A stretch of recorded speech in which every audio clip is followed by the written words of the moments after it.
This is Revathi. Welcome to అందమైన కథల పొదిరిల్లు. నా తనువున ప్రాణం నీకే ఎపిసోడ్ నెంబర్ 228. మోహన్ ఎందుకు కోపంగా ఉన్నాడో నాకు తెలుసులే జయమ్మ. కాని నేను మోహన్తో మాట్లాడాలి అని చెప్పి పైకి వెళ్తుంటుంది. మోహన్ రాకింగ్ చైర్లో కూర్చొని ఊగుతూ అనసూయమ్మ గారి మరణానికి శ్రేయ కారణమైన మాటల్ని గుర్తు తెచ్చుకొని కోపంతో రగిలిపోతుంటాడు. శ్రేయ కాస్త సంతోషంగా లోపలికొస్తుంది.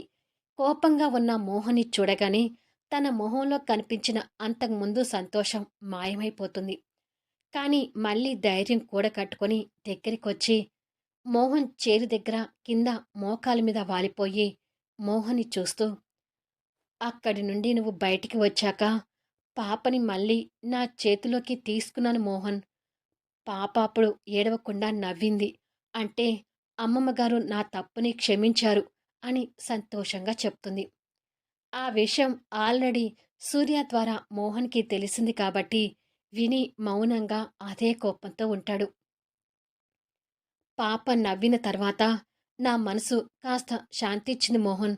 పాప నవ్వు చూసి నేను చాలా సంతోషపడ్డాను తెలుసా అంటుంది కన్నీళ్లతో. అయినా మోహన్ తన మాటలు వింటున్నాడు కానీ కోపంతో ఎలాంటి రెస్పాండ్ కావడం లేదు. కళ్యాణ్కి మైథిలికి కూడా అమ్మమ్మ గారి విషయంలో నా మీద కోపం పోయింది, వాళ్ళు కూడా నన్ను క్షమించారు అని సంతోషంగా చెప్తుంది. అయినా కూడా మోహన్లో అదే కోపం తప్ప మరింకా ఎలాంటి రెస్పాన్స్ లేదు. ఏంటి మోహన్, నేను ఇన్ని మాట్లాడుతున్నా నువ్వు అసలు ఏమీ అనడం లేదు అంటూ మోహన్ చేయి పట్టుకుంటుంది. You shut up, don't touch me అంటూ ఒక్కసారిగా ఆవేశంతో గట్టిగా అరుస్తూ నిలబడతాడు. ఆ చర్యకి శ్రేయ వణికిపోతూ లేచి నిలబడుతుంది.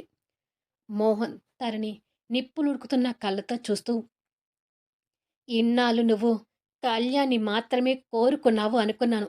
కానీ నీ కోరికను తీర్చుకోవడం కోసం ఒక మనిషి ప్రాణాలు కూడా బలికొన్నావని తెలిసాక నా దృష్టిలో నువ్వొక హంతకురాలిగా మిగిలావు అంటాడు. హంతకురాలు అనే పదం విని తట్టుకోలేక శ్రేయ కన్నీళ్లు పెట్టుకుంటూ చూస్తుంటుంది. అసలు నా బిడ్డకి నువ్వు తల్లివి అని చెప్పుకోవడానికి కూడా నాకు అసహ్యంగా ఉంది. నువ్వు హంతకురాలివి అని తెలిసిన తర్వాత నీ మీద ఉన్న ద్వేషం నాకు ఇంకా పెరుగుతుంది అంటాడు. ప్లీజ్ మోహన్, నన్ను అంత మాట అనకు. నా బుద్ధి గడ్డి తిని ఆ రోజు అమ్మమ్మ గారి విషయంలో అలా ప్రవర్తించాను. నేను అప్పటికి ఇప్పటికీ చాలా మారిపోయాను మోహన్, నన్ను నమ్ము అంటుంది కన్నీళ్లు పెట్టుకుంటూ. మారిపోయి ఉండి ఉంటే ఈ విషయాన్ని నువ్వు ముందే చెప్పేదానివి. కానీ నీ బుద్ధి ఎప్పటికీ మారదు అనుకుని ఆ పసిపాప నీతో చేయించిన తప్పును అందరి ముందు బయటికి చెప్పించింది.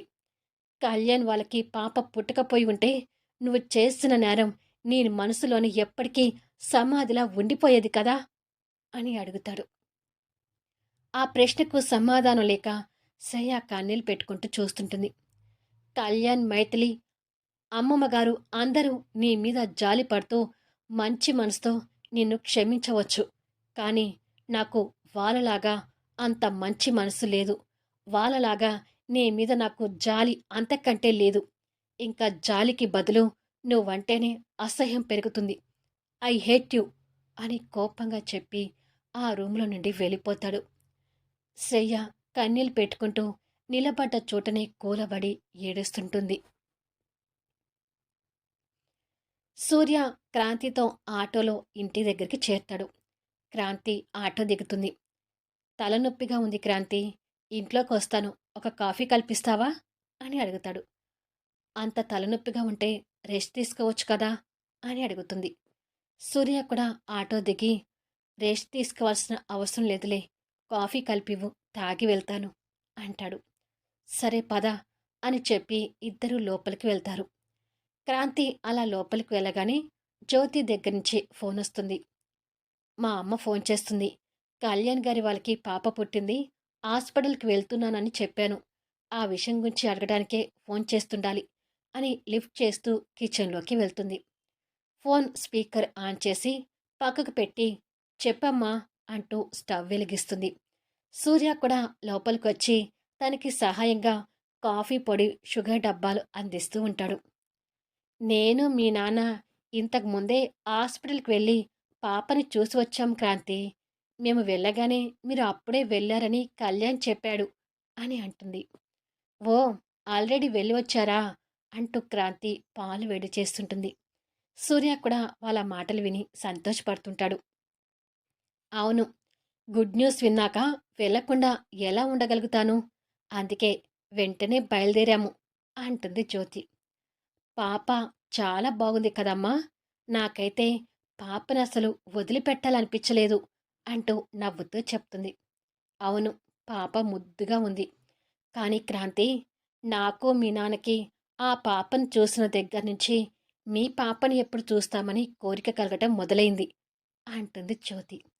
ఆ మాటలకి ఇద్దరూ తడబడుతూ ఒకరికొకరు మొహాలు చూసుకుంటారు. క్రాంతి అదే ఇబ్బందితో ఉంటే సూర్య మాత్రం ఆ తర్వాత వాళ్ళ మాటలకి సంతోషపడుతుంటాడు.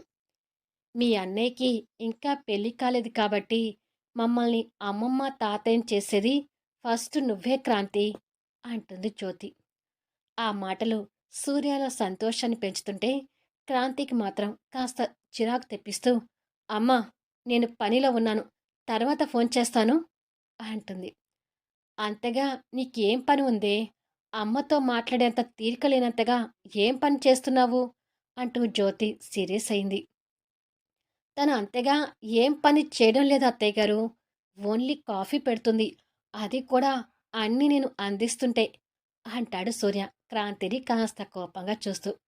అది విని క్రాంతి కూడా ఉరిమి చూస్తుంటుంది. ఓ సూర్య, నువ్వు కూడా క్రాంతి దగ్గరే ఉన్నావా అని అంటుంది జ్యోతి. సూర్య అక్కడ పెట్టిన తన ఫోన్ చేతిలోకి తీసుకుని ఇప్పుడే క్రాంతిని డ్రాప్ చేద్దామని హాస్పిటల్ నుంచి వచ్చాను అత్తయ్య గారు. కొంచెం తలనొప్పిగా ఉంది, కాఫీ తాగుదామని ఇద్దరు కిచెన్లోకి వచ్చాము అంటాడు. అప్పటికే క్రాంతి కాఫీ రెడీ చేసి కప్పులో పోస్తుంది. అయితే ఇప్పుడు మీరిద్దరు కలిసి నాకు సమాధానం చెప్పాలి. ఎప్పుడు మీ బిడ్డని మాకు చేతుల్లో పెడతారు అని అడుగుతుంది జ్యోతి. తల్లి మాటలకు క్రాంతికి కోపంగా అనిపిస్తుంటే సూర్య మాత్రం తనని ఓరగా చూస్తూ ఇక్కడ నేను సమాధానం చెప్పేది ఏమీ లేదు అత్తయ్య గారు. అంతా మీ కూతురిష్టమే అంటాడు. ఆ వెంటనే క్రాంతి సూర్య చేతిలో ఉన్న ఫోన్ తీసుకుని అమ్మా, ఇక నేనుంటాను, బాయ్ అని చెప్పి ఫోన్ కట్ చేస్తుంది. దాంతో జ్యోతి మాటలు ఆగిపోతాయి. క్రాంతి సూర్యాని కోపంగా చూసి కాఫీ కప్పులో పోస్తాను, తీసుకుని తాగు అని చెప్పి విసురుగా అక్కడి నుండి వెళ్ళబోతుంటే సూర్య తన చేయి పట్టుకుని ఆపాడు. దాంతో సూర్య మీద క్రాంతి మండిపోతూ వెనక్కి తిరిగింది. ఎందుకు మీ అమ్మగారి మాటలకి అంత కోపం తెచ్చుకుంటున్నావు? వాళ్ళకంటూ కొన్ని ఆశలు ఉంటాయి కదా అంటాడు. ఆశలు మా అమ్మ వాళ్ళకేనా, నీకూడానా అంటుంది అదే కోపంతో చూస్తూ. మనసులో ఆశ ఉన్నా బయటకు చెప్పలేకపోతుంటాడు. ఆ ఆశలు నీకు కూడా ఉంటే ఆ ఆశలు ఇప్పుడే తుంచేసుకో. ముందు నిన్ను పైకి రానివ్వకుండా తొక్కేసే వాళ్ళకి బుద్ధి చెప్తూ నువ్వు ఎలా పైకి రావాలి, నీ కలలు ఎలా తీరాలి అనేది ఆలోచించు అని చెప్పి అక్కడి నుండి వెళ్ళిపోతుంది. ఆ మాటలు క్రాంతి కటువుగా చెప్పినా తన మాటలు సూర్యకి కరెక్ట్ అనిపిస్తూ అవును, ముందు నేను నిలదొక్కుకోవాలి. ఫైనాన్షియల్‌గా క్రాంతికి ఏ కష్టం రానివ్వకుండా చూసుకుంటానని ధైర్యం తనకి కల్పించాలి అని అనుకొని కాఫీ తీసుకుని తాగుతుంటాడు.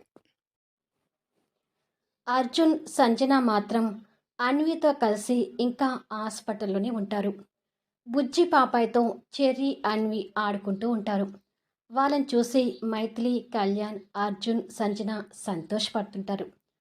పాప చెయ్యి ఎంత చిన్నగా ఉందో అంటూ అన్వి పాప చేయిని కాస్త గట్టిగా పట్టుకుంటుంది.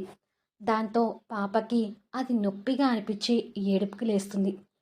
అది చూసి చెర్రీ కంగారు పడుతూ ఏయ్ రౌడీ బేబీ, ఏంటి నా చెల్లెని ఏడిపిస్తున్నావు, వదులు అంటూ తన చేతుల నుండి పాప చేయిని సున్నితంగా విడిపించి తన్ని వెనక్కి నెడతాడు.